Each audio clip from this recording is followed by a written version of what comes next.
शरणं गच्छामि धम्मं शरणं गच्छामि संघं। चार आर्य सत्यों में उनके अलग अलग भाग बताए गए हैं। ये चार आर्य सत्य भागों से 16 प्रकार के हो जाते हैं। तो अगर उनको देखा जाए कि शून्यता स्तुति में कहा गया कि जो हमारी अनित्यता, दुख, शून्यता इत्यादि प्रत्यय बचगन कि जो हमारी अनित्या है, दुख है, शून्यता इत्यादि जो हैं, प्रत्येक के चार चार भाग होते हैं। अगर वास्तव में शरण गमन जाना चाहते हैं और सच्ची शरण गमन करना चाहते हैं तो शून्यता की बात करनी चाहिए।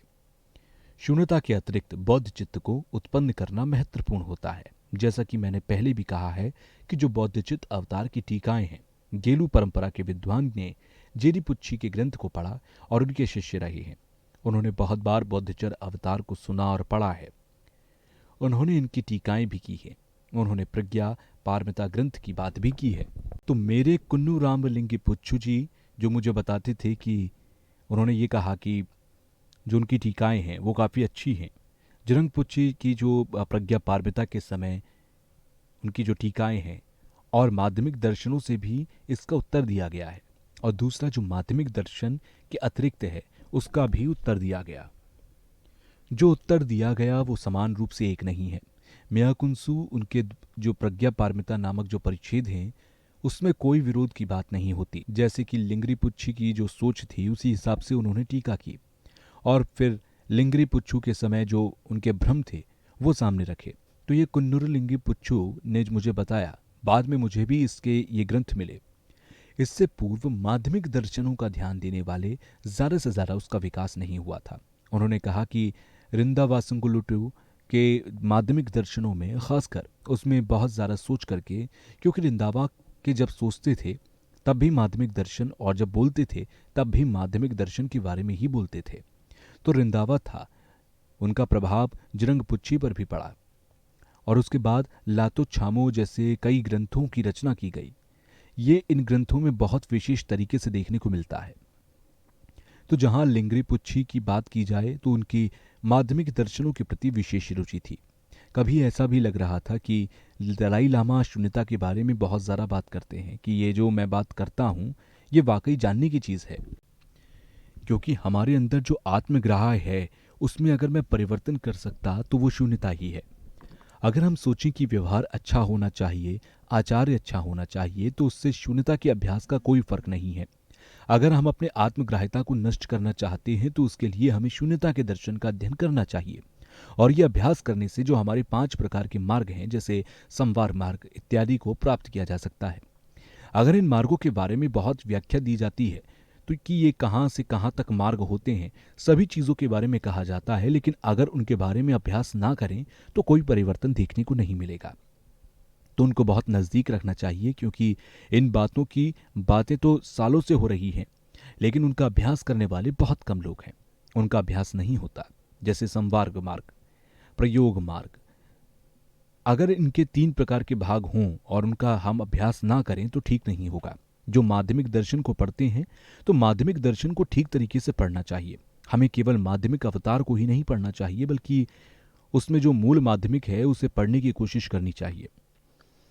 सबसे पहले मूल माध्यमिक को पढ़ना चाहिए और उसकी किस प्रकार से टीका है, टिप्पणी है, उसको जानना चाहिए। और जो बुद्ध की टिप्पणी है उसको भी जानना चाहिए। और बुद्ध पालिता के बारे में बात की जाए तो वो बहुत कम है। बुद्ध पालित नामक जो ग्रंथ है उसमें कम है। बुद्ध पालिता के ग्रंथों को पढ़ना चाहिए। उसमें शब्द भले ही कम है लेकिन जहाँ तक अर्थ की बात की जाए तो वो लिंगरी पुच्छी के समान ही देखने को मिलते हैं।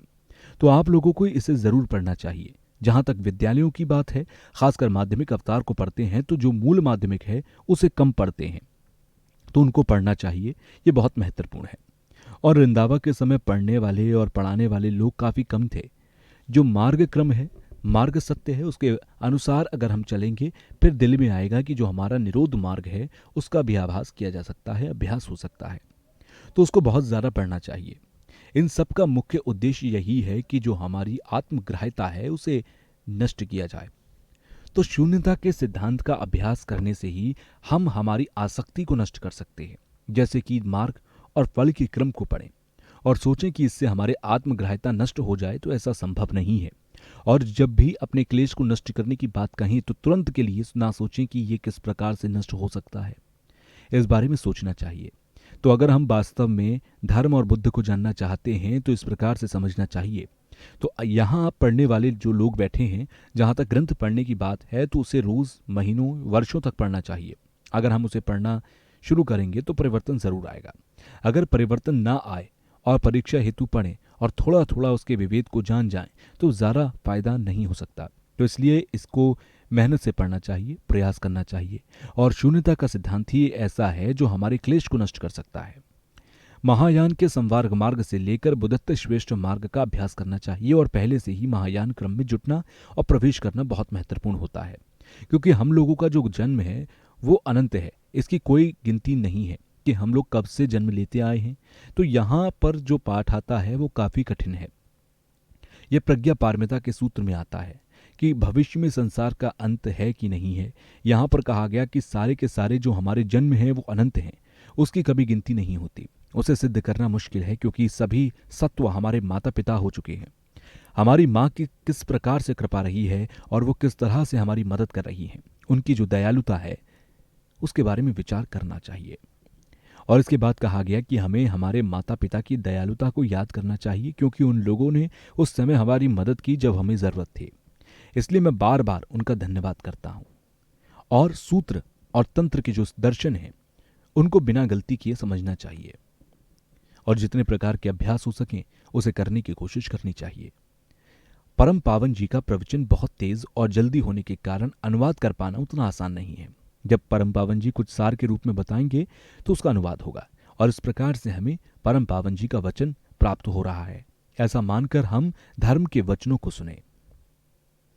और जो धर्म में पहली बार प्रवेश कर रही हूं उनको जानना चाहिए कि ये जो हमारा शरीर है, जो हमें मिला है, ये कितना मुश्किल है और हमें बौद्ध चित्त का उत्पाद करना चाहिए।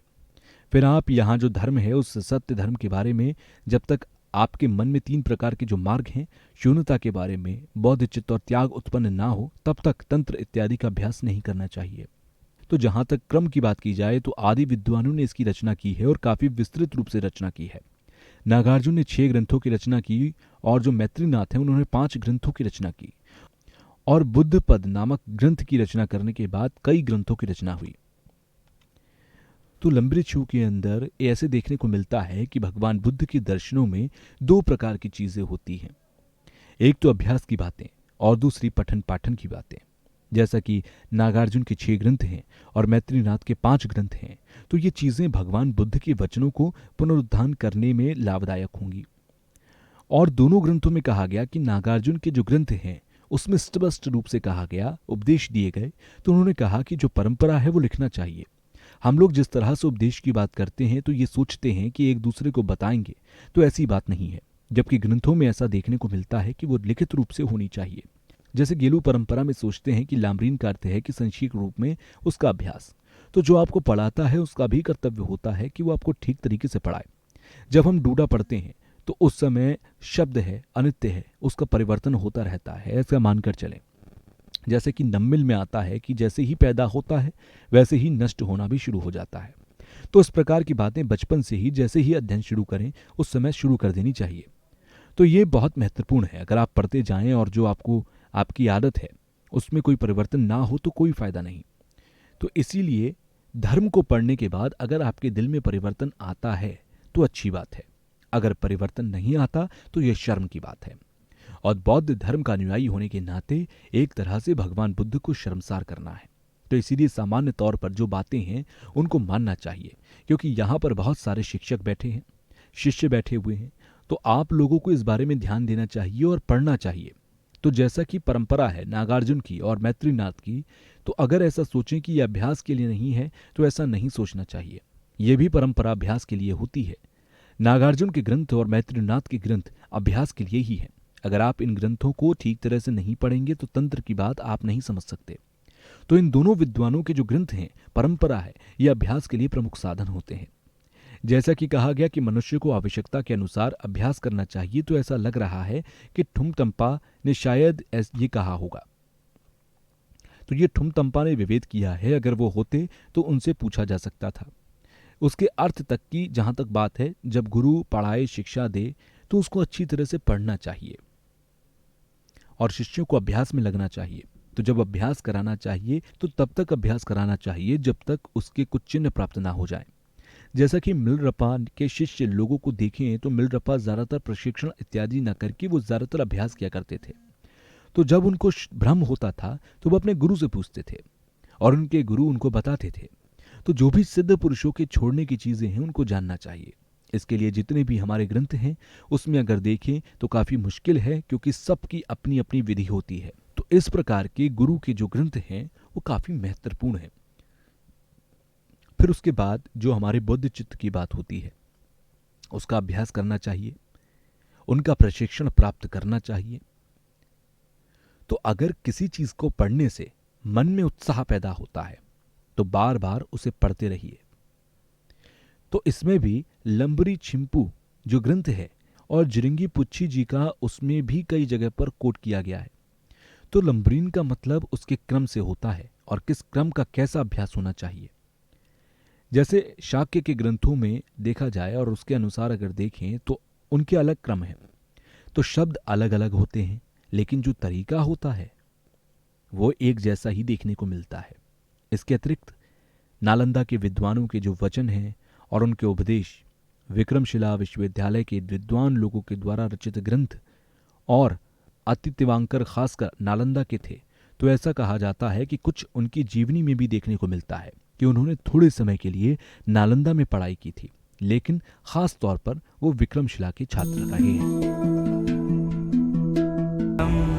शरणं गच्छामि धम्मं शरणं गच्छामि